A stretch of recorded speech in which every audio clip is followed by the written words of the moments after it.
La noche en la que Laura salió de casa diciendo que tenía una cena de empresa, sentí en el pecho una presión difícil de explicar. No era miedo, no era celos, al menos no de esos celos ruidosos y evidentes que uno reconoce enseguida. Era algo más silencioso, más antiguo. La sensación tranquila, casi resignada, de que la persona a la que quieres estaba caminando con toda la calma del mundo hacia los brazos de alguien que no eras tú.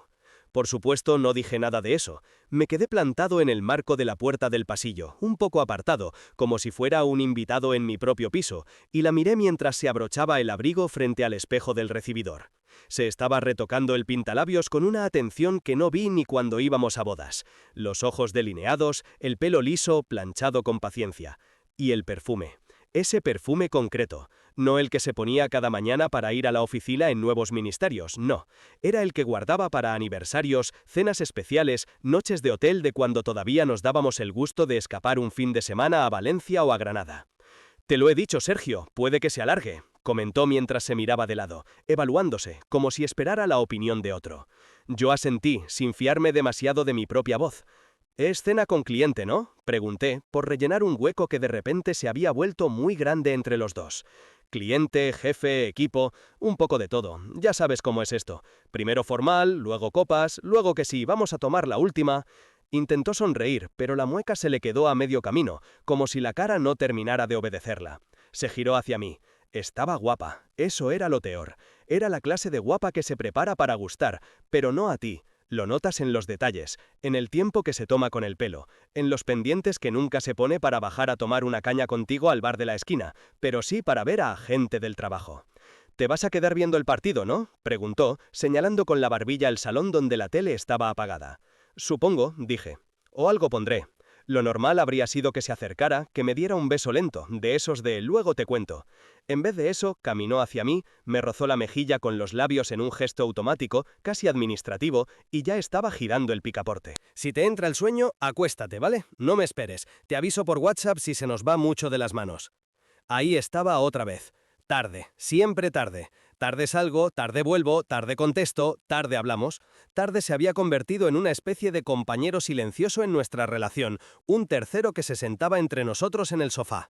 La puerta se abrió, el aire frío del pasillo entró un segundo en casa, y por un momento tuve la tentación absurda de decirle que no fuera, de decirle «quédate, cenamos cualquier cosa, vemos una serie aunque sea mala, pero quédate». No lo hice.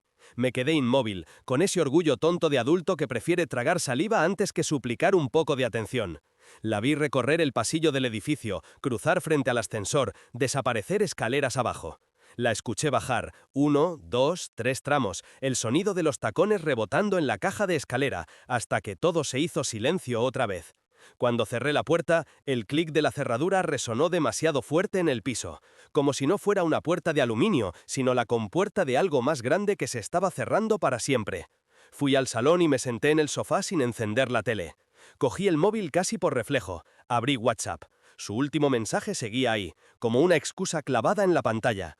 «Hoy cena gorda con cliente, no me esperes despierto, ¿vale?». Sin corazón, sin guiño, sin nada, funcional, informativo, como un mail. Deslicé hacia arriba en el chat por pura crueldad conmigo mismo. 2 años atrás los mensajes eran otros. «No sabes las ganas que tengo de llegar a casa, estoy en el metro, te echo de menos, compra pan que esta noche cocino yo». Cerré la conversación y apoyé el móvil en el reposabrazos. En la mesa seguía su taza del desayuno, la que usaba siempre, la blanca con la franja azul. El pozo del café se había secado ya, dejando un círculo oscuro como una marca de algo que fue y ya no es. Durante un rato intenté hacer lo que hace todo el mundo cuando no quiere pensar. Encendí la tele, puse un partido de liga que ni siquiera me importaba, zapeé sin mirar. Pero cada voz me parecía demasiado alta, demasiado falsa, demasiado ajena a la única pregunta que me taladraba por dentro. ¿Dónde estás realmente? Apagué la tele. El silencio volvió, pesado pero más honesto que el ruido. Me levanté, fui a la cocina, puse agua a calentar para una infusión. Llené la tetera, la dejé sobre el fuego, me apoyé en la encimera fría de mármol. El edificio sonaba en sus pequeñas cosas. El vecino de arriba arrastrando una silla, una tubería vibrando, el ascensor que subía hasta el sexto. La ciudad seguía su ritmo, ajena a la forma en que la vida de una persona puede empezar a deshacerse un jueves cualquiera. Volvieron a pasar por mi cabeza los últimos meses, como si alguien hubiera dado al botón de rebobinar. Nos conocimos en otra noche de jueves, en un piso de lavapiés, en una fiesta de esas con farolillos en el salón y demasiadas personas en muy poco espacio. Una amiga en común, Marta, nos presentó casi gritando porque la música estaba tan alta que la barra de sonido del salón temblaba. Este es Sergio, el que te dije que es autónomo y siempre está comiéndose la cabeza con clientes raros, dijo. Y esta es Laura, la que trabaja en consultoría y vive en la oficina. Ella rodó los ojos al oír lo de consultoría y levantó la copa de vino a modo de saludo. Encantada, o debería decir lo siento, bromeó. Si te han contado que trabajo en consultoría, sabes que tengo el alma hipotecada. Acabamos en la cocina de aquella casa, apoyados los dos en la encimera, compartiendo un paquete de patatas fritas y una intimidad inesperada. Me habló de su jefe, de la cultura del PowerPoint eterno, de los cafés a las 8 de la tarde que se convertían en cenas en el Vips porque nadie quería irse el primero. Yo le hablé, con acento agudo, de mi vida de autónomo, de cómo encadenaba proyectos y parones, de cómo un mes estaba hasta arriba de trabajo y al siguiente miraba la cuenta del banco como si fuera un chiste cruel. Nos reímos, mucho, pero debajo de las bromas había otra cosa, una especie de reconocimiento, la misma soledad disfrazada de vida adulta estable. Al irnos, coincidimos en el portal. Era tarde, la línea 3 de metro acababa de cerrar, y ella vivía en Argüelles. Yo en aquella época compartía piso en Tetuán. ¿Quieres que pidamos un Cabify a medias?, propuso. Al final caminamos hasta Atocha hablando sin parar, compartiendo bufanda cuando el aire de Madrid empezó a cortar. Ella tiritaba, yo le presté mi chaqueta, y al ponérsela dejó en el aire un olor diferente al de ahora, un perfume menos calculado, más de día a día. Esa noche no nos besamos, ni falta que hizo. Los dos sabíamos que aquello apenas acababa de empezar. Vinieron después los mensajes, los cafés entre semana en un 100 montaditos vacío, las cañas de domingo por la Latina, las siestas juntos los sábados después del vermut. Pequeñas costumbres que se van enroscando alrededor de dos personas, hasta que, sin darte cuenta, ya tienes una vida compartida. Mudarnos juntos pareció lo más lógico. Encontramos este piso en Chamberí después de patearnos idealista durante semanas. Subimos con el agente, vimos la luz que entraba por las mañanas en el salón, la cocina medio antigua pero acogedora, los balcones pequeños que daban a una calle tranquila. Nos miramos y supimos que era aquí, aunque los dos dijéramos, bueno, lo pensamos y te decimos. Los primeros meses fueron caóticos y felices, caja por aquí, caja por allá. Dormimos en el colchón en el suelo porque el somier tardó en llegar. Pintamos una pared de azul y nos arrepentimos al día siguiente. Discutimos sobre dónde colocar la tele. Todo eso que ahora recuerdo casi con cariño físico, como se recuerda el olor de algo. Laura llegaba a casa cansada pero entera. Tiraba el bolso en la silla del comedor, dejaba el móvil encima de la mesa boca arriba, me contaba el día casi minuto a minuto mientras se desmaquillaba sentada en cuclillas en el baño. Yo la escuchaba desde la puerta, apoyado en el marco, con esa sensación de que, por fin, tenía algo parecido a un hogar de verdad. Eso fue antes de que la promoción cambiara las reglas. La promoción llegó un lunes por la tarde. Entró en casa con los ojos brillando de una mezcla rara de ilusión y agotamiento. Me suben a gerente de proyecto, soltó sin preámbulos, dejando el bolso en el suelo. Más responsabilidad, equipo propio, cuentas más grandes y sí, más horas evidentemente. La abracé de verdad, me alegré por ella. Llevaba meses dejándose la piel, aguantando broncas de clientes que no la conocían más que como una firma al final del PowerPoint. Se lo merecía. Lo celebraremos este finde, prometí. Yo invito a cenar, sitio caro, ¿eh? Ella sonrió, pero ya en ese gesto había algo ausente, como si parte de ella estuviera todavía en la planta 14 de Torre Europa, delante de un Excel interminable, y no en nuestra cocina. Los días largos se hicieron más largos. Los mails respondidos a las 11 de la noche pasaron a ser la norma. Los fines de semana empezaron a llenarse de un par de cosas que tengo que dejar cerradas para el lunes, que se convertían en horas frente al portátil, ella encorvada en el escritorio del salón, yo en el sofá tratando de no molestar. Y luego apareció él. Primero como un nombre, luego como una mueca, después como un silencio. Hay un tío en el equipo que me está explicando cómo se hacen las propuestas para banca. Se llama Daniel, lleva 1000 años en la empresa, pesa más que mi jefe pero sin el título, me dijo una noche mientras cenábamos tortilla que habíamos comprado en el Mercadona de abajo. En aquel momento Daniel era simplemente el pesado del trabajo, ese que habla demasiado en las reuniones, el que todo lo sabe, el que parece tener la respuesta a todo, nada más, un personaje secundario en las historias de oficina que Lauda me traía a casa. No supe en qué momento dejó de serlo. Lo que sí sé es cuándo empecé a notar la grieta. Fue despacio, como todo lo que de verdad duele. Primero dejó de dejar el móvil tirado en la mesa. Empezó a llevarlo siempre encima, incluso para ir al baño. Luego, cuando lo dejaba sobre la encimera, lo ponía boca abajo. Parecía un gesto sin importancia, pero era nuevo, y los gestos nuevos en la rutina son como una alarma silenciosa. Las conversaciones también se acortaron. Ya no venía con los detalles de cada reunión, dejó de imitar a los jefes, de reírse de los clientes. Yo le preguntaba cómo había ido el día y ella contestaba, bien, largo, y cambiaba de tema. Cuando insistía, me soltaba una frase hecha, lo de siempre, cariño, muchos marrones, poca gente y menos tiempo. Cuando llegó la primera cena con cliente, todavía quise creer. Nos invitan a cenar a un sitio en Castellana, creo. Viene el director de la sucursal de no sé qué banco. Nos toca hacer de figurantes simpáticos, dijo una tarde de jueves mientras se pintaba las uñas en el salón. Mandó fotos aquella noche, una de la mesa con copas de vino, otra del plato de carne, un audio metiéndose con un compañero borracho que había hecho un brindis larguísimo. Llegó tarde, sí, pero traía historias y ese brillo de vengo de un mundo que tú no conoces, pero sigo queriendo contártelo. La segunda cena fue distinta. Menos mensajes, menos detalles. Llegó más tarde todavía. Evitó mi mirada cuando le pregunté si había fumado. Ella no fumaba. Él, al parecer, sí. La tercera no fue ya en un restaurante del centro, sino en un sitio más tranquilo, fuera, donde el cliente se siente más cómodo. Eso dijo. 2 días después de esa cena fue cuando vi el primer mensaje de Daniel en su pantalla. Laura estaba duchándose. Yo había entrado en el dormitorio para coger una sudadera, y el móvil vibró sobre su mesilla. Normalmente no habría mirado. Ese era el pacto silencioso, pero ya no estábamos en el terreno de lo normal. En la pantalla bloqueada aparecía Daniel. Ayer me lo pasé muy bien. 4 palabras, ni emoticonos, ni formalidad neutra, ni nada que se pudiera disfrazar de lo profesional. Ayer me lo pasé muy bien.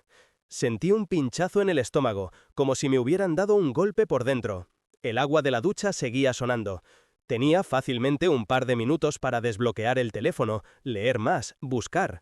No lo hice. No por respeto, sino por miedo. A partir de cierto punto, saber ya no te permite volver atrás. Cuando salió del baño, el pelo envuelto en una toalla, el cuerpo con gotas de agua todavía resbalando, me encontró sentado en la cama, más rígido de lo normal. ¿Estás bien?, preguntó. Sí, tú. Cansada, la verdad.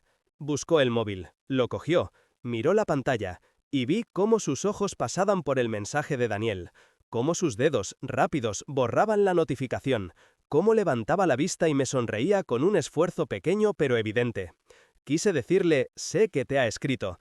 Quise preguntarle, ¿qué es lo que se lo ha pasado tan bien contigo?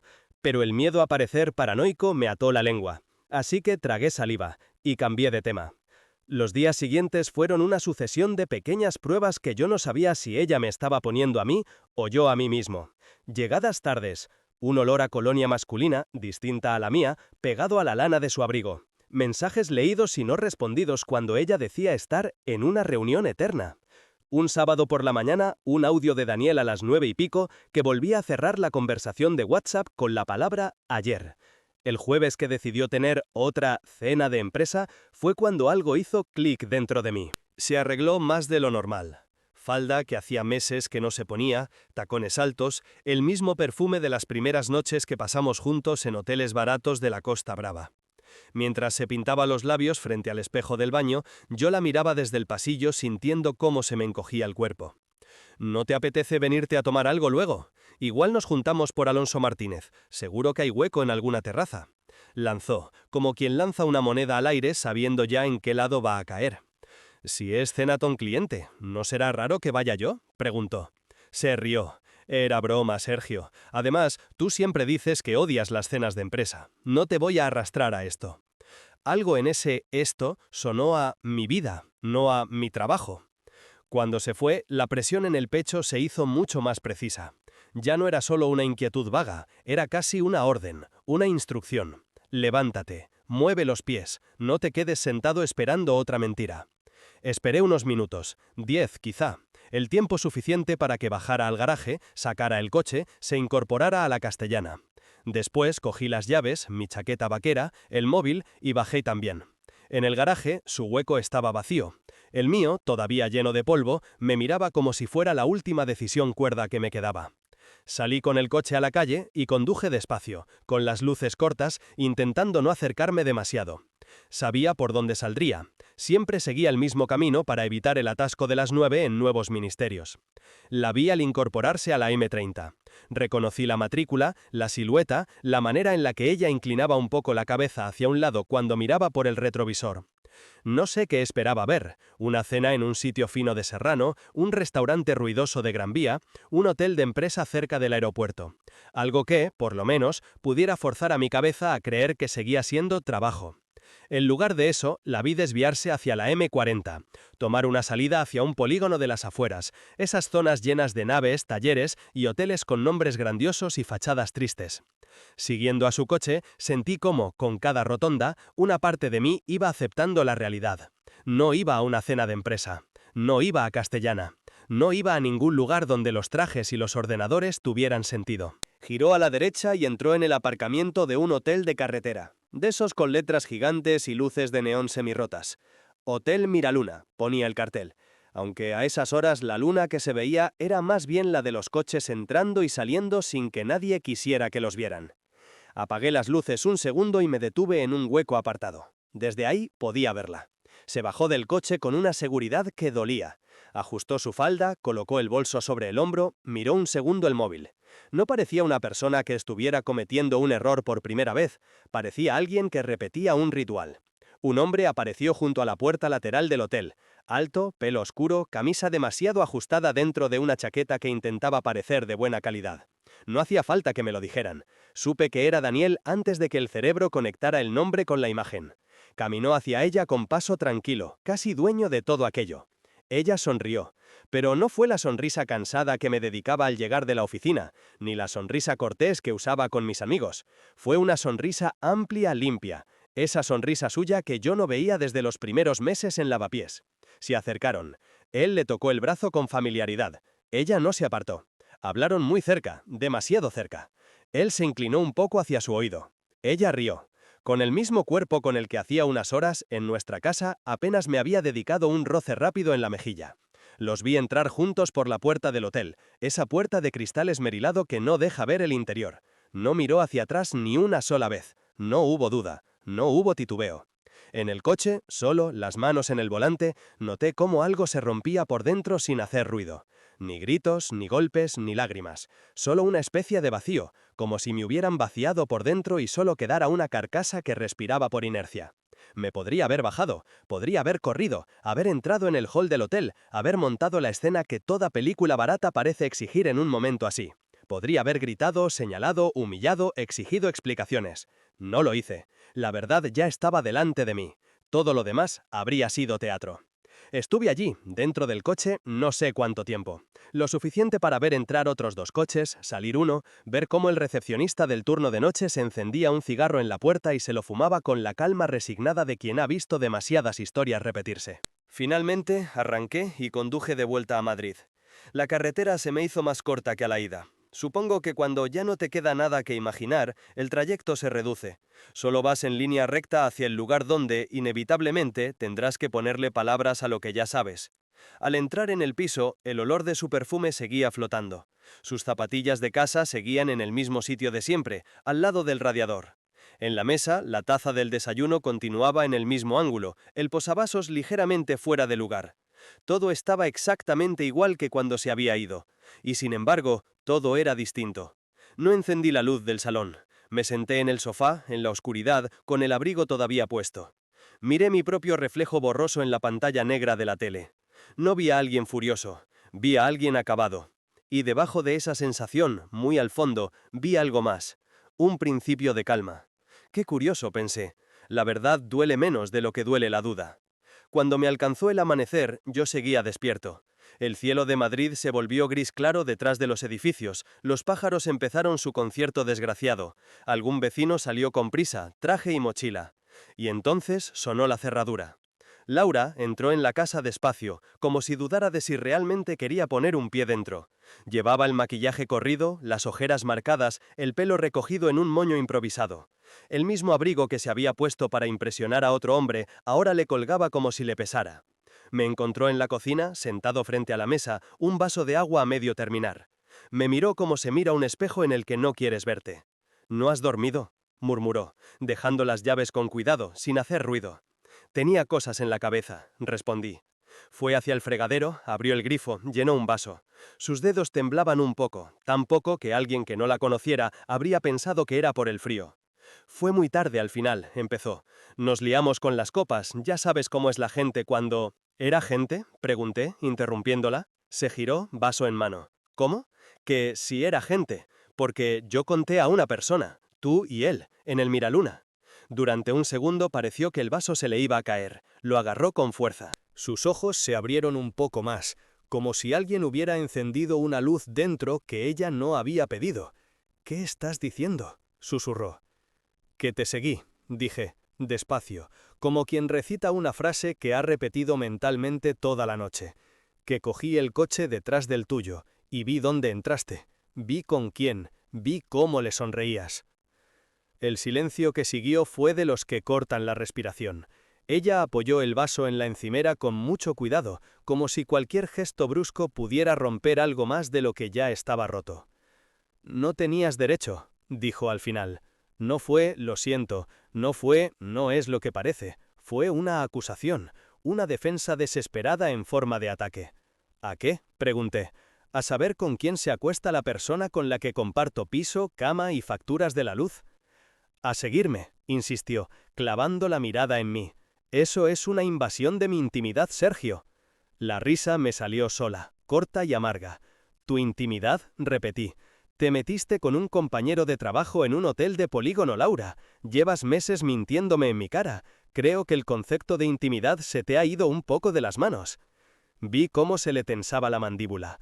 Durante un instante pareció que iba a negar todo. Vi cómo se le cruzaban los cables, cómo buscaba dentro de sí una historia alternativa. Pero supongo que, después de tantas, ya no le quedaba energía para inventarse otra. Se derrumbó un poco, por dentro. Lo vi en los hombros, que se le cayeron, en la manera en la que dejó de mirarme directamente. «Vale», murmuró. «Sí, he estado viendo a alguien». Esa frase, «he estado viendo a alguien», sonaba casi delicada, casi elegante, como si hablábamos de una cafetería nueva en Malasaña y no de la demolición lenta de una relación de años. «¿Cuánto tiempo?», pregunté. «Unos meses», dijo, arrastrando la palabra, como si le pesara. Cada letra me atravesó como una piedra lanzada con puntería. «Meses. No una noche, no un error, no sé qué me pasó. Meses». Mientras yo hacía la compra en el día, pagaba el IBI a medias y le guardaba el tupper de lentejas en la nevera. «¿Y por qué?», pregunté. Sabía que la respuesta no iba a servir de nada, pero necesitaba oírla decir cualquier cosa, incluso una mentira torpe, para terminar de entender en qué momento de la historia me había desconectado. «Porque no me sentía yo», soltó, clavando las uñas en sus propias manos. «Porque todo se me estaba haciendo cuesta arriba. Porque con él no tenía que explicar nada. Porque contigo todo era demasiado real. Podría haberle gritado que yo también estaba cansado, que nadie me había regalado nada, que mi vida laboral era un Tetris constante de facturas y retrasos. Podría haberle recordado todas las veces que había intentado preguntarle qué le pasaba, y ella me había respondido con un «nada, déjalo». Pero me quedé callado. Contigo era todo hablar las cosas, sentarnos a ver qué nos pasa, mirarnos a los ojos, continuó, casi con reproche. Con él no. Con él simplemente estaba. En un hotel de carretera, puntualicé. Se encogió de hombros, una mueca rota. Lo sé, no es precisamente París. Ni falta que hacía que fuera París, dije. Lo único que tenía que ser era verdad, y no lo era. Se llevó las manos a la cara. Por primera vez la vi a punto de llorar. Pero no eran lágrimas limpias de tristeza pura. Eran lágrimas enredadas en rabia, en miedo, en vergüenza. «Tenía miedo de perderlo todo», susurró. «¿Todo qué? ¿A mí?», pregunté. «Todo, el piso, la vida que hemos montado, el plan. Me daba miedo decírtelo y que todo explotara». «Así que preferiste que explotara sin decírmelo», respondí. Se quedó callada un momento, respirando hondo, intentando recomponer algún tipo de dignidad. No lo planeé, dijo, como si eso sirviera de algo. No es que un día me levantara y dijera voy a ser infiel. Se fue liando. Copas después de una reunión, mensajes, un café rápido, otra vez, y cuando me quise dar cuenta ya llevabas meses metiéndote en un hotel de la 40 con él mientras yo te guardaba la cena caliente, rematé. No respondió. Las lágrimas empezaron a caerle por fin, despacio, resbalando por el maquillaje a medio borrar. Se las secó con el dorso de la mano, casi enfadada con ellas. «Lo siento», murmuró.